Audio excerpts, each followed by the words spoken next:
Hey guys, Theron Asbury here with Revital Outdoors, bringing you another exciting podcast. Tonight we're going back to the Hoosier division. We're going back to the state of Indiana. We're going to interview Mr. Doug Ruster. Doug got a top 10 finish last year at the Lake Patoka event. That same tournament's coming up this weekend, so we're very excited to talk to Doug, see how he was able to fish his tournament last year, what he predicts for this year. A lot of great content coming your way from the great state of Indiana. Before we get started, Revital Outdoors is still collecting entries for our $2,500 sweepstakes giveaway.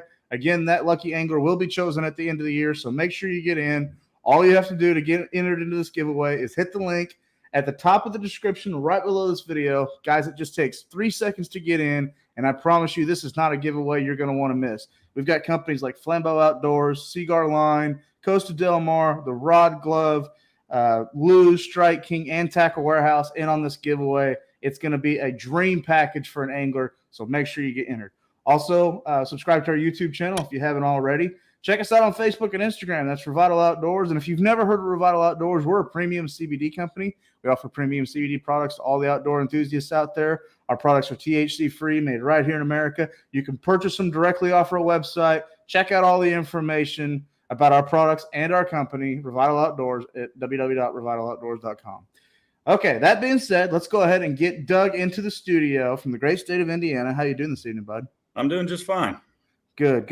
Well, Doug, really appreciate you taking time to come on our podcast. I looked up your profile on Major League Fishing. Man, you've really amassed a great career for yourself as a BFL angler there in the Hoosier division, the great state of Indiana. So tell us a little bit about Lake Patoka. You're the first guy we've ever talked to about Lake Patoka, and maybe a little bit about the tournament last year. What's going to happen this year?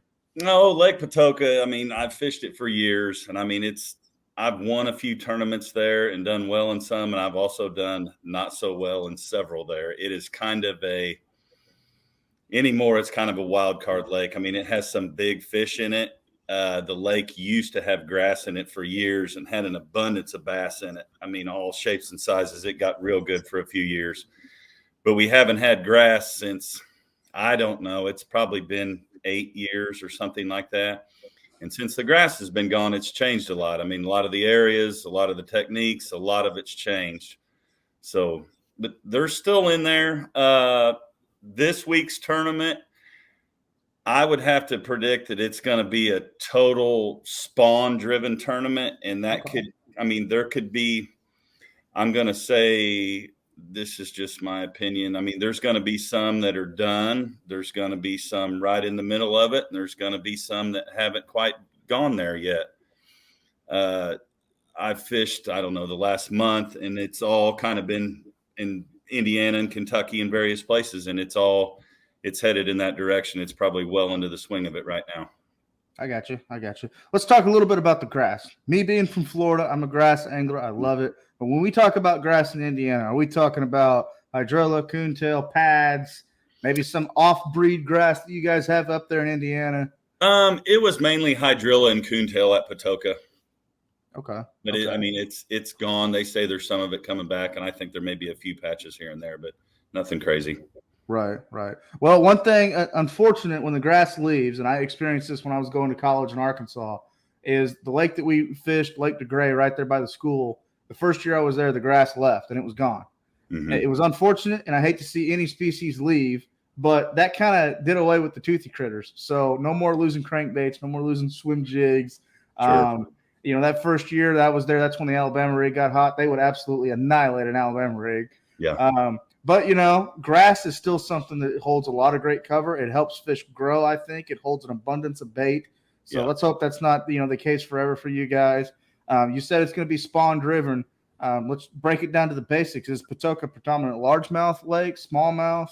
It's predominantly largemouth, but there is some smallmouth in it. There's one section of the lake that does have a pretty good smallmouth population, I think. I mean, you don't see a bunch of them weighed in, but you see several. And if you see one, it's normally a decent fish.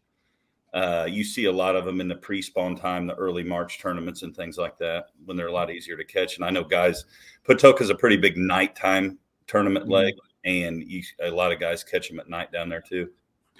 Is Patoka predominantly like a dirty water situation? Like, will there be guys sight fishing because it's clear, or was it they'll be spawning, but they're just going down the bank, kind of just dead fishing? I'm going to say there's going to be some sight fishing going on, and there's going to be a lot of going down the bank. Also, it is predominantly, I would call it a clearer lake. I mean, especially right now, we haven't had a lot of rain, and I think the water level's up just a little bit. So that'll allow some of the vegetation, things like that, to filter the water, would be my guess. Okay. And the lake's very stable right at the moment. And that was going to be my next question. What's going on right now? I know your area of the country, throughout the rest of the country, has been experiencing a lot of rain. Is that bringing the water level up? Are you guys at normal pool right now? Or is it still down in the winter pool? Like, what can anglers expect? It's a little bit over summer pool, so it could probably be a little bit higher than normal, would be my guess. But it's stable. I mean, there's not a big discharge number or anything on it like that right now, so it should be fine. Okay. Is there anything weird that happens on Patoka that anglers kind of need to think about? Like, for instance, down here in Florida, when we talk about the spawn, that's usually when the bluegill are kind of bedding. We think about not necessarily just punching and flipping like everybody knows about. We tend to lean toward punching the grass and pitching jigs. Is there something kind of off, with Patoka that, like instead of throwing a regular creature bait, you want to throw a brush hog, or any kind of tips or tricks like that just kind of gives an angler an edge on that lake? I wouldn't think so. If there is, I'd like to know what it is. I don't know. I mean, the spawn to me is typically a slower presentation or a topwater deal. I mean, that's kind of the way I've always been around it, and that's how I learned it, and that's kind of what I do. I mean, it's just, I don't think there's any kind of secrets. There's no secrets in Indiana. Right. Okay. We don't have enough water. Well, and I can understand that. So, last couple questions before we let you go, Doug. What do you think weight-wise it's going to take this weekend? I know fish are going to be spawning. They're a little bit more heavy set when this time of year hits, but what's a good weight range for you? Like, if you could go out and have the perfect day? A weight range for me, if I could have the perfect day, I would say anywhere from 15 to 20, I would be ecstatic. To win, I mean, I'm going to say it's going to take over 20 to win, because that lake it does have a lot of big fish in it. Mm-hmm. Okay. And then as far as a co-angler fishing this event, let's say you're a co-angler, never been there before, boater doesn't give a whole lot of information. Notoriously around the spawn, as a co-angler, we're talking about Carolina rig, wacky worm, same kind of deal at Patoka. Is there something a little bit different that co-anglers usually are successful on? I would think so. I mean, I think a wacky worm, a shaky head, the Carolina rig, things like that would be a co-angler's way to go there, would be my guess. Okay. Well, Doug, you've given us a lot of great information. Good luck to you on Patoka Lake this weekend. Before we let you go, anybody like to give a shout out to, friends, family, anybody that supports you in the state of Indiana?